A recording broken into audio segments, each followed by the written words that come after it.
They're looking more and more like that every day, Casey. And I think you're starting to see cracks emerge because of what you just outlined. These are people who have to rely on Americans having faith that their votes count and that our elections are free and fair. These are elected Republicans.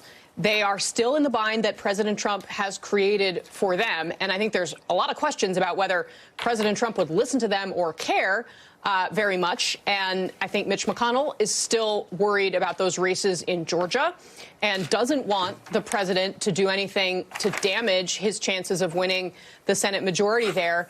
But I think you're right. And it's the longer this goes on, the worse it is overall for the country, which you're starting to see these Republicans acknowledge and say out loud.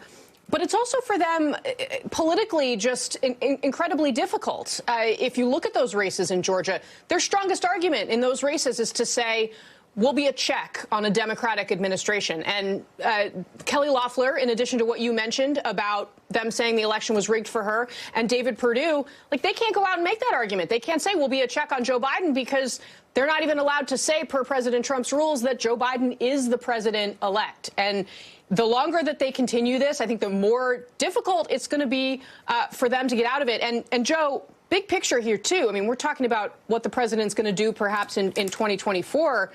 I mean, he is, for all of these people who were so loyal to him while they were looking ahead to their own careers in the future, their ambitions are stalled for as long as he wants to try to keep a hold on the party, unless they're actually willing to step up and do something about it now, which, you know, I'm not sure we're going to see that.